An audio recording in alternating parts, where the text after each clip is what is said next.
ಯೋ ನಮಃ ಹರಿ ಓಂ.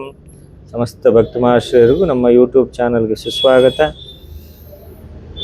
ಇಂದಿನ ದಿವಸ ವಿಶೇಷ ಏನಪ್ಪ ಅಂತ ಹೇಳಿದ್ರೆ 28ನೇ ತಾರೀಕು 8ನೇ ತಿಂಗಳು 2026 ಶುದ್ಧ ಪೌರ್ಣಮಿ ಶುಕ್ರವಾರದಂದು ಬರುವಂಥ ಚಂದ್ರಗ್ರಹಣದ ವಿಷಯವನ್ನು ನಾವು ತಿಳ್ಕೊಳ್ಳೋಣ. ಯಾವ ರಾಶಿಗಳಿಗೆ ಯಾವ ರೀತಿ ಫಲ ಇದೆ ಅಂತ ನೋಡಿ. ಶುಕ್ರವಾರ ಶುದ್ಧ ಪೌರ್ಣಮಿ, ಶತಭೀಷ ನಕ್ಷತ್ರ, 1ನೇ ಪಾದ, ಕನ್ಯಾ ಲಗ್ನ, ಕುಂಭರಾಶಿಯಲ್ಲಿ ಗೋಚರಿಸುತ್ತೆ ಗ್ರಹಣದ ಸಮಯ ಇಲ್ಲಿ ನಮ್ಮ ಭಾರತದ ಲೆಕ್ಕದ ಪ್ರಕಾರದಲ್ಲಿ ಬೆಳಗಿನ ಜಾವ 6 ಗಂಟೆ 53 ನಿಮಿಷಗಳಿಂದ ಇರುತ್ತೆ. ಮಧ್ಯಾಹ್ನ 12 ಗಂಟೆ 31 ನಿಮಿಷಗಳಿಗೆ. ಗ್ರಹಣದ ಪೂರ್ಣ ಸಮಯ 5 ಗಂಟೆ 31 ನಿಮಿಷಗಳ ಕಾಲ ಇರೋದ್ರಿಂದ ಇರುತ್ತೆ.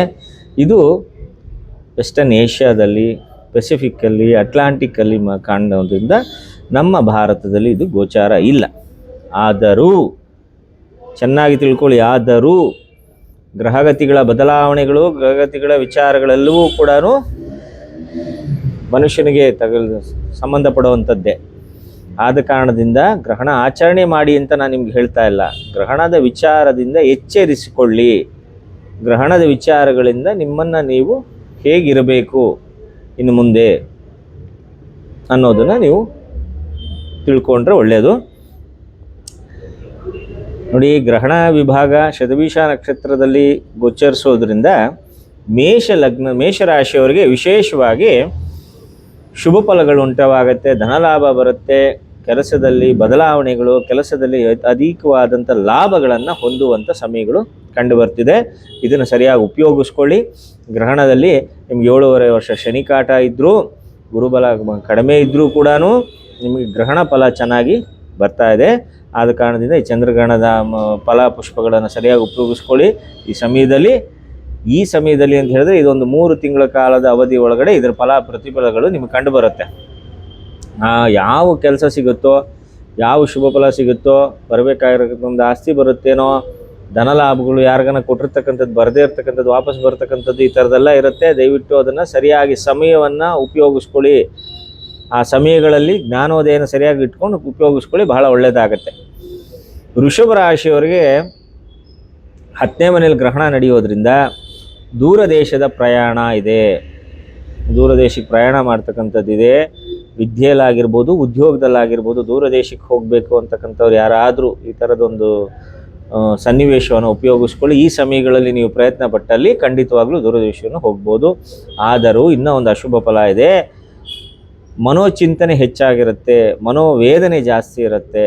ಅದನ್ನೆಲ್ಲ ಸ್ವಲ್ಪ ದೂರ ಇಟ್ಟು ಈ ಸಮಯದಲ್ಲಿ ಉಪಯೋಗ ಆಗ್ತಕ್ಕಂಥ ಕೆಲಸಗಳನ್ನು ಸಂಪೂರ್ಣವಾಗಿ ಉಪಯೋಗಿಸ್ಕೊಳ್ಳಿ. ಯಾವುದನ್ನು ಕೂಡ ಇದು ಮಾಡ್ಕೊಬಿಡಿ. ನಿಮಗೂ ಒಂದು ಸ್ವಲ್ಪ ಶುಭ ಫಲನೇ ಇದು. ಆದರೆ ಮನೋಚಿಂತನೆಗೆ ಯಾವುದು ಔಷಧಿ ಇಲ್ಲ. ದಯವಿಟ್ಟು ಆ ಮನೋಚಿಂತನೆ ಬಗ್ಗೆ ಸ್ವಲ್ಪ ಗಮನ ಕೊಡೋಕ್ಕೆ ಹೋಗಬೇಡಿ. ಮಿಥುನ ರಾಶಿಯವರಿಗೆ 9ನೇ ಮನೆ ವಿಭಾಗದಲ್ಲಿ ಗ್ರಹಣ ನಡೆಯೋದ್ರಿಂದ ಮಧ್ಯಮ ಫಲ, ಮಿಶ್ರಣ ಫಲ ಅಂತ ಹೇಳ್ಬೋದು. ಜ್ಞಾನ ಒಂದು ಕಡೆ ಹೋಗುತ್ತೆ, ಮನಸ್ಸು ಒಂದು ಕಡೆ ಹೋಗುತ್ತೆ, ಚಿಂತೆ ಬರುತ್ತೆ, ಅನಿರೀಕ್ಷಿತ ಫಲಗಳು, ಅನಿರೀಕ್ಷಿತ ತೊಂದರೆಗಳು. ಅಂದರೆ ಇದೆಲ್ಲ ನಾವೇ ತಗೊಳ್ಳೋದು ಅಂತ ಯಾರು ತಂದ್ಕೊಡೋದಿಲ್ಲ, ಎಲ್ಲ ನಾವೇ ತಗೊಳ್ಳೋದು. ಯಾಕೆಂದರೆ ಜ್ಞಾನನೇ ಒಂದು ಕಡೆ ಹೋಗ್ತಾ ಇದ್ರೆ, ಚಿಂತೆನೇ ಮನಸ್ಸೇ ಒಂದು ಕಡೆ ಹೋಗ್ತಿದ್ರೆ ಏನಾಗುತ್ತೆ, ನಾವು ಮಾಡಬೇಕಾಗಿರೋ ಕೆಲಸ ಎಲ್ಲ ಕೆಡುತ್ತೆ. ಆದ್ದರಿಂದ ಅನಿರೀಕ್ಷಿತ ತೊಂದರೆಗಳನ್ನು ಅನುಭವಿಸ್ತೀರಾ. ದಯವಿಟ್ಟು ಇದು ಮಧ್ಯಮ ಫಲ ಅಂತ ಬರೋದ್ರಿಂದ ಸ್ವಲ್ಪ ಮನಸ್ಸನ್ನು ಗಟ್ಟಿಯಾಗಿ ಇಟ್ಕೊಳ್ಳಿ ಮತ್ತು ಜ್ಞಾನವನ್ನು ಪಡ್ಕೊಳ್ಳಿ ಅಂದರೆ ದೈವಿಕ ಆರಾಧನೆ ಮಾಡ್ತಕ್ಕಂಥದ್ದು, ಒಳ್ಳೊಳ್ಳೆ ಮಾತುಗಳನ್ನು ಮಾತಾಡ್ತಕ್ಕಂಥದ್ದು, ಒಳ್ಳೊಳ್ಳೆ ಜನಗಳ ಜೊತೆ ಸೇರುವಂಥದ್ದು, ಒಳ್ಳೊಳ್ಳೆ ಚರಿತ್ರೆಗಳ ಬಗ್ಗೆ ನಾವು ತಲೆಗೆ ಹಾಕ್ಕೊಂಡ್ರೆ ನಮಗೊಂದು ಜ್ಞಾನೋದಯ ಬರುತ್ತೆ. ನಾವೇನಾದರೂ ಬದಲಾವಣೆಯನ್ನು ಮಾಡ್ಬೋದು. ಕರ್ಕಾಟಕ ರಾಶಿಯವರಿಗೆ 8ನೇ ಮನೆಯಲ್ಲಿ ಗ್ರಹಣ ನಡೆಯೋದ್ರಿಂದ ರೋಗ ರುಜಿನಗಳ ಭಯಗಳು ಹೆಚ್ಚಾಗಿರುತ್ತೆ. ದಯವಿಟ್ಟು ಇದರ ಬಗ್ಗೆ ಗಮನ ಕೊಡಿ. ರಕ್ತ ಮತ್ತು ನರಗಳ ತೊಂದರೆಗಳನ್ನು ಅನುಭವಿಸ್ತಕ್ಕಂಥದ್ದು ಹೆಚ್ಚಾಗಿ ಕಂಡುಬರುತ್ತೆ. ಮೊದಲೇ ಡಯಾಬಿಟಿಸ್ ಪೇಷಂಟ್ಗಳು ಯಾರನ್ನ ಇದ್ದಲ್ಲಿ ಕೂಡ ಹೆಚ್ಚಾದಂಥ ಸಮಸ್ಯೆಗಳು ಬರ್ಬೋದು. ಸ್ವಲ್ಪ ಆರೋಗ್ಯದ ಬಗ್ಗೆ ಗಮನ ಕೊಡಿ. ನಿಮಗೆ ಜೀರ್ಣವಾಗ್ತಕ್ಕಂಥ ಪದಾರ್ಥಗಳನ್ನೇ ಉಪಯೋಗಿಸ್ಕೊಳ್ಳಿ. ಈ ಸಮಯದಲ್ಲಿ, ಗ್ರಹಣ ಸಮಯದಲ್ಲಿ ಯಾವುದೇ ಕಾರಣದಲ್ಲೂ ಕೂಡ ಚಂದ್ರದೇವರಿಗೆ ಮತ್ತು ರಾಹುದೇವರಿಗೆ ಆರಾಧನೆ ಮಾಡ್ತಕ್ಕಂಥದ್ದನ್ನು ದಯವಿಟ್ಟು ಮರಿಬೇಡಿ. ಶಾಂತಿದ್ದು ಲಾಸ್ಟಲ್ಲಿ ಹೇಳಿರ್ತೀವಿ, ಕೊನೆಯ ಭಾಗದಲ್ಲಿ ನಾವು ಶಾಂತಿ ಹೇಗೆ ಮಾಡೋದು ಅಂತ ಹೇಳಿರ್ತೀವಿ. ಅದನ್ನು ದಯವಿಟ್ಟು ಆಚರಣೆ ಮಾಡ್ಕೊಳ್ಳಿ. ಸಿಂಹರಾಶಿಯವರಿಗೆ 7ನೇ ಮನೆಯಲ್ಲಿ ಆಗ್ತಕ್ಕಂಥದ್ರಿಂದ ಬಹಳಷ್ಟು ಅಶುಭ ಫಲಗಳನ್ನು ಕಾಣ್ತಕ್ಕಂಥದ್ದು. 7 ಬೀಳು ಬಹಳ ಆಗುತ್ತೆ. ಮಾನಸಿಕವಾಗಿ ಹಿತಶತ್ರುಗಳು ಉದ್ಭವ ಆಗ್ತಾರೆ. ದಾಂಪತ್ಯದಲ್ಲಿ ಕಲಹ ಬರುತ್ತೆ. ಕೌಟುಂಬಿಕ ಗೊಂದಲಗಳಿಂದ ಮನೋರೋಗಗಳು ಹೆಚ್ಚಾಗುತ್ತೆ. ಭಯದ ವಾತಾವರಣಗಳನ್ನು ನಿಮಗೆ ತಂದುಕೊಡುತ್ತೆ. ದಯವಿಟ್ಟು ನೀವು ಕೂಡ ಚಂದ್ರ ಮತ್ತು ರಾಹುವಿನ ಶಾಂತಿಯನ್ನು ಮಾಡೋದನ್ನು ಮಾತ್ರ ದಯವಿಟ್ಟು ಮರಿಬೇಡಿ. ಕನ್ಯಾ ರಾಶಿಯವರಿಗೆ 6ನೇ ಮನೆಯ ವಿಭಾಗದಲ್ಲಿ ನಡೀತಕ್ಕಂಥದ್ರಿಂದ ಒಂದು ಕಡೆ ಇದು ಶುಭ ಫಲ, ಒಂದು ಕಡೆ ಅಶುಭ ಫಲ ಅಂತ ಹೇಳ್ತೀವಿ. ವ್ಯಾಪಾರ, ಸ್ವಯಂ ವ್ಯಾಪಾರ ಮಾಡ್ತಕ್ಕಂಥವ್ರಿಗೆ ಉತ್ತಮವಾದ ಲಾಭಗಳನ್ನು ತಂದುಕೊಡ್ತಕ್ಕಂಥದ್ದು ಮಾಡುತ್ತೆ. ಆದರೆ ಅದೇ ಲಾಭದ ತಕ್ಕಂತೆ ಸ್ವಲ್ಪ ವಾತಾವರಣನೂ ಚೇಂಜ್ ಮಾಡುತ್ತೆ. ಅಪಮೃತ್ಯು ಯೋಗ ಅಂತ ಕರಿತೀವಿ.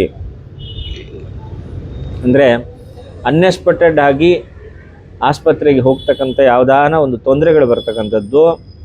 ಮತ್ತು ಅಂದರೆ ಇವಾಗ ನೋಡಿ, ಧನ ಲಾಭ ಆಗಿದೆ, ಯಾರಿಗೂ ನಿಮ್ಮ ಮನೇಲಿ ಯಾರಿಗೂ ಹುಷಾರಿಲ್ಲ, ಆ ದುಡ್ಡು ಆಸ್ಪತ್ರೆಗೆ ಹೋಯ್ತು, ಆ ದುಡ್ಡು ಆಸ್ಪತ್ರೆಗೆ ಹೋಯ್ತು, ಆ ರೀತಿ ತೊಂದರೆಗಳಾಗ್ತಕ್ಕಂಥದ್ದು ಇದೆ. ಮತ್ತು ನಿಮಗೂ ಕೂಡ ವಾಹನ ಗಂಡಾಂತರ ಅಂತ ಇರುತ್ತೆ. ವಾಹನದಿಂದ ಸಣ್ಣ ಪುಟ್ಟ ತೊಂದರೆಗಳಾಗ್ತಕ್ಕಂಥದ್ದು ಇರುತ್ತೆ. ಎಚ್ಚರಿಕೆಯಿಂದ ವಾಹನ ಸಂಚಾರ ಮಾಡೋದನ್ನ ಮಾಡ್ಕೊಳ್ಳಿ. ವಾಹನ ಸಂಚಾರ ಟೈಮಲ್ಲಿ ಏನಾದರೂ ಗೊಂದಲ ಆದರೂ ಕೂಡ, ಅಕಸ್ಮಾತ್ ಸುಮ್ಮನೆ ಒಂದು ಜಗಳ ಆದರೂ ಕೂಡ ದೊಡ್ಡದು ಮಾಡ್ಕೊಳಕ್ಕೆ ಹೋಗ್ಬೇಡಿ. ಬಟ್ ನಿಮಗೆ ಸ್ವಯಂ ಉದ್ಯೋಗ, ಸ್ವಯಂ ಪ್ರೇರಿತವಾಗಿ ಏನಾದರೂ ಇವಾಗ ಕೆಲಸ ಮಾಡ್ತಿದ್ರೆ, ಮಾಡೋರಾಗಿರ್ಬೋದು, ವ್ಯಾಪಾರಸ್ಥರಾಗಿರ್ಬೋದು, ಒಳ್ಳೆಯ ಲಾಭ ಸಿಗುತ್ತೆ. ಅದನ್ನು ಚೆನ್ನಾಗಿ ಇಂಪ್ರೂವ್ಮೆಂಟ್ ಮಾಡ್ಕೊಳ್ಳಿ.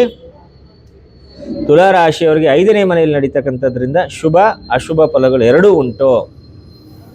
ಚಿಂತೆ, ಭಯ ಹೆಚ್ಚಾಗಿ ಕಾಡುವಂಥ ಒಂದೇ ಒಂದು ಪ್ರಸಂಗ ನಿಮಗೆ ಅಶುಭ. ಬೇರೆ ಎಲ್ಲ ಥರದ ವಿಚಾರಗಳಲ್ಲೂ, ನಿಮ್ಮ ವಿದ್ಯೆಯಲ್ಲಾಗಿರ್ಬಹುದು, ಉದ್ಯೋಗದಲ್ಲಾಗಿರ್ಬಹುದು, ಮಾನಸಿಕವಾಗಿ ಬರಬೇಕಾಗಿರ್ತಕ್ಕಂಥ ಯಾವುದೇ ವಿಚಾರಗಳಲ್ಲಿ ಆಗಿರಬಹುದು, ಎಲ್ಲವೂ ಶುಭ ಫಲ ನೀಡುತ್ತೆ.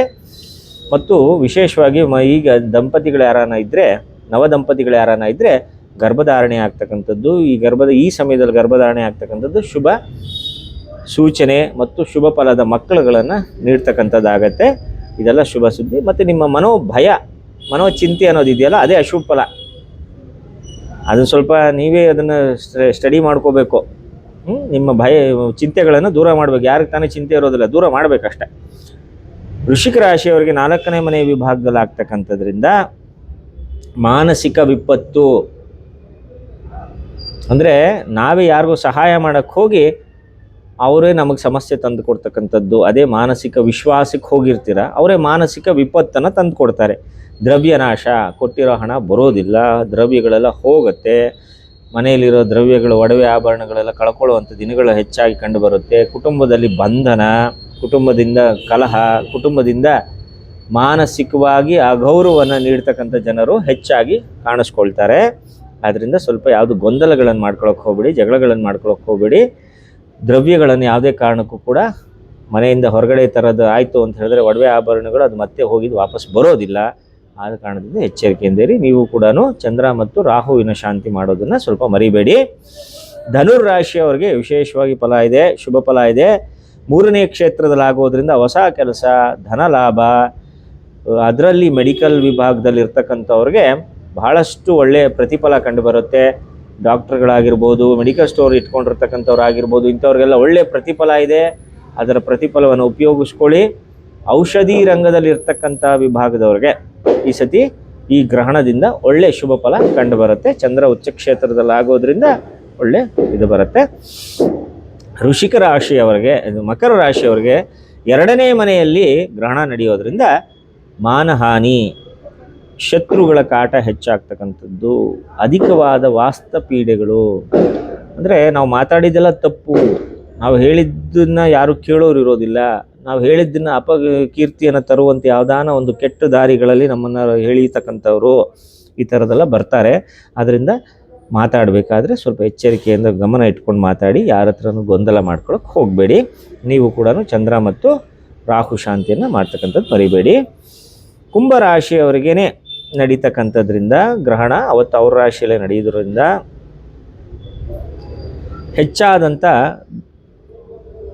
ತೊಂದರೆಗಳನ್ನು ನಾವು ಕಾಣ್ತೀವಿ. ತಲೆ ಭಾಗದಲ್ಲಿ ಅನಾರೋಗ್ಯ ಬರ್ತಕ್ಕಂಥದ್ದು, ಮಲಮೂತ್ರಗಳಲ್ಲಿ ಸಮಸ್ಯೆಗಳು ಕಂಡು ಬರ್ತಕ್ಕಂಥದ್ದು, ಮಂದ ಬುದ್ಧಿ, ದುಷ್ಟ ಬುದ್ಧಿಗಳು ನಿಮಗೆ ಬಂದು ನಿಮ್ಮಲ್ಲೇ ದುಷ್ಟ ಆಲೋಚನೆಗಳು ಬರ್ತಕ್ಕಂಥದ್ದು, ದುಷ್ಟದ ಒಂದು ವಾತಾವರಣಗಳಲ್ಲಿ ನಾವು ಸೇರಿಕೊಳ್ತಕ್ಕಂಥದ್ದು, ಅತಿ ಕೋಪ, ಅತಿ ಮಾನಸಿಕ ಹಿಂಸೆಗಳಿಂದ ನಾವೇ ದುಷ್ಟ ಆಲೋಚನೆಗಳನ್ನು ಮಾಡ್ತಕ್ಕಂಥದ್ದು ಆಗತ್ತೆ.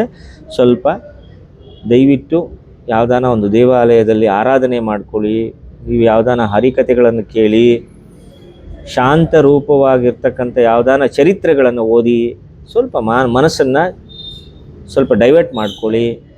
ನಿಮ್ಮ ಮನಸ್ಸುಗಳಲ್ಲಿ ಭಗವಂತನ ಅಥವಾ ಇವತ್ತಿನ ಲೋಕಾರೂಢಿಗೆ ಬೇಕಾಗಿರ್ತಕ್ಕಂಥ ಜ್ಞಾನವನ್ನು ಪಡ್ಕೊಳ್ಳೋಕ್ಕೆ ಯೋಚನೆ ಮಾಡಿ ಮನಸ್ಸಲ್ಲಿರ್ತಕ್ಕಂಥ ದುಷ್ಟಶಕ್ತಿಗಳನ್ನು ಓಡಿಸೋದಕ್ಕೆ ಪ್ರಯತ್ನ ಮಾಡ್ಕೊಳ್ಳಿ. ನೀವು ಮತ್ತು ಚಂದ್ರ ಮತ್ತು ರಾಹುವಿನ ಶಾಂತಿ ಮಾಡೋದು ದಯವಿಟ್ಟು ಮರಿಬೇಡಿ. ನೋಡಿ, ಮೀನ ರಾಶಿಯವರಿಗೆ 12ನೇ ಮನೆಯಲ್ಲಿ ಗ್ರಹಣ ನಡೆಯೋದ್ರಿಂದ ಇದು ಅಶುಭ ಫಲ, ಬಹಳಷ್ಟು ಅಶುಭ ಫಲ. ಯಾವ ಕೆಲಸ ಮಾಡಿದ್ರೂ ಕೂಡ ಅಲ್ಲಿ ಲಾಸ್ ಆಗುತ್ತೆ. ಮುಖಸುತ್ತು ಏನೋ ನಿದ್ದೆ ಬರುತ್ತೆ, ಯಾವಾಗಲೂ ಏನೋ ಮಾಡೋದಕ್ಕೆ ಇಂಟ್ರೆಸ್ಟೇ ಇಲ್ಲ, ಎದೊಳಕ್ಕೆ ಇಂಟ್ರೆಸ್ಟೇ ಇಲ್ಲ, ಏನು ಮಾಡಿದ್ರೂ ನಮ್ಗೆ ಇಷ್ಟೇ ಬಿಡು ಅನ್ನೋ ಒಂದು ಸಣ್ಣ ವ್ಯತ್ಯಾಸ ನಮಗೆ ಕಂಡು ಬರುತ್ತೆ. ಸ್ವಲ್ಪ ಚೈತನ್ಯತೆಯನ್ನು ನೀವು ತಗೊಳ್ಬೇಕು. ಆ ಜೊತೆಯಲ್ಲಿ ಗ್ರಹಗತಿಗಳು ನಿಮ್ಗೆ ಸಹಾಯ ಮಾಡೋದು. ಚೈತನ್ಯ ನೀವು ತಗೊಳ್ಳೇ ಇಲ್ಲ ಅಂತಂದರೆ ಅವರೇನು ಸಹಾಯ ಮಾಡಲ್ಲ. ನೀವು ಕೂಡ ರಾಹು ಮತ್ತು ಚಂದ್ರ ಶಾಂತಿ ಮಾಡೋದನ್ನು ದಯವಿಟ್ಟು ಮರಿಬೇಡಿ. ಶಾಂತಿ ಕಾರ್ಯಕ್ಕೆ ನೋಡಿ, ಅಕ್ಕಿ, ಬೆಲ್ಲ, ಉದ್ದಿನ ಕಾಳು ತಾಂಬೂಲದ ಸಮೇತ ತಗೊಂಡು ಹೋಗಿ ನವಗ್ರಹಗಳಲ್ಲಿ ಇಟ್ಟು ನೀವೇ ಆರಾಧನೆ ಮಾಡಿ, ನೀವೇ ಕಾಯಿ ಹೊಡೆದು ಹಣ್ಣುಕಾಯಿ ಪೂಜೆ ಮಾಡಿ. ಇಲ್ಲಿ ಇದನ್ನು ಯಾವ ದೇವಾಲಯದಲ್ಲಿ ನೀಡಬೇಕು ಅನ್ನೋದನ್ನು ಪ್ರತ್ಯೇಕವಾಗಿ ಹೇಳಿರ್ತೀನಿ. ಸುಮ್ಮನೆ ಎಲ್ಲ ದೇವಾಲಯದಲ್ಲಿ ಎತ್ಕೊಂಡು ಕೊಡೋದಕ್ಕಾಗೋದಿಲ್ಲ. ಶನೇಶ್ವರನ ದೇವಸ್ಥಾನದಲ್ಲಿ, ಕಾಳಿಕಮ್ಮನ ದೇವಸ್ಥಾನದಲ್ಲಿ, ಈಶ್ವರನ ದೇವಸ್ಥಾನದಲ್ಲಿ ಮಾತ್ರ. ನವಗ್ರಹಗಳ ಅಧಿನಾಯಕ ಅಧಿದೇವರು ಶನೇಶ್ವರ. ನವಗ್ರಹಗಳಿಗೆ 11 ಗ್ರಹಗಳ ವಿಭಾಗ ಅಂತ ನಾವು ಮಾತಾಡ್ತೀವಿ. ಅದರಲ್ಲಿ ಪಾರ್ವತಿ ಪರಮೇಶ್ವರರು ಮುಖ್ಯ ಸ್ಥಾನದಲ್ಲಿ ಬರ್ತಾರೆ. ಎಲ್ಲ ದೇವತೆಗಳನ್ನು ನಾವು ಕರೆಯೋಕ್ಕೆ ಮುಂಚೆ ಪಾರ್ವತಿ ಪರಮೇಶ್ವರನ ಕರಿಬೇಕಲ್ಲಿ, ಒಂದು ನವಗ್ರಹ ಶಾಂತಿ ಮಾಡಬೇಕು ಅಂದರೆ. ಅದಕ್ಕೋಸ್ಕರ ಈಶ್ವರ ಮತ್ತು ಕಾಳಿಕಮ್ಮನ ದೇವಸ್ಥಾನದಲ್ಲಿ ದಾನ ಮಾಡಿ. ಎಚ್ಚರಿಕೆಯಲ್ಲಿ ಮಾಡಬೇಕಾದ್ರೆ ಒಂದು ಅರ್ಚನೆಯ ಸಂಕಲ್ಪ ಮಾಡಿಸಿ, ಸಂಕಲ್ಪ ಅರ್ಚನೆ ಮಾಡಿಸ್ದಂಗೆ ದಯವಿಟ್ಟು ಯಾರೂ ಕೊಡಬೇಡಿ. ಅದು ಫಲ ಸಿಗೋದಿಲ್ಲ. ಸುಮ್ಮನೆ ನಾವು ಅರ್ಜೆಂಟ್ ಇದ್ದೀವಿ ಇಟ್ಬಿಟ್ಟು ಹೋಗ್ತೀವಿ ಅನ್ನೋ ಥರ ದಯವಿಟ್ಟು ಕೊಡಬೇಡಿ. ಎಚ್ಚರಿಕೆಯಿಂದ ಈ ಶಾಂತಿ ಕಾರ್ಯಗಳನ್ನು ಮಾಡ್ಕೊಳ್ಳಿ. ತಾಂಬೂಲ ಸಮೇತವಾಗಿ, ತಾಂಬೂಲ ಇಲ್ಲದಂತೆ ಮಾಡಬೇಡಿ. ಸರ್ವರಿಗೂ ಮಂಗಳವಾಗಲಿ. ಈ ಗ್ರಹಣ ದೋಷಗಳಿಂದ ಎಲ್ಲರೂ ಹೊರಗಡೆಗೆ ಬನ್ನಿ. ಗ್ರಹಣದಿಂದ ಬರುವಂಥ ಶುಭ ಫಲಗಳನ್ನು ಸರಿಯಾಗಿ ಉಪಯೋಗಿಸ್ಕೊಂಡು ಈ ವರ್ಷದಲ್ಲಿ ಸಂಪೂರ್ಣವಾದ ಫಲಗಳನ್ನು ಹೊಂದ್ಕೊಳ್ಳಿ. ಸಂಪೂರ್ಣವಾದ ಬಲ ನಿಮಗೆ ಸಿಕ್ಕಲಿ ಅಂತ ನಾನು ಭಗವಂತನ ಹತ್ರ ಕೇಳ್ಕೊಳ್ತೀನಿ. ಸರ್ವೇ ಜನ ಸುಖಿನೋ ಭವಂತು.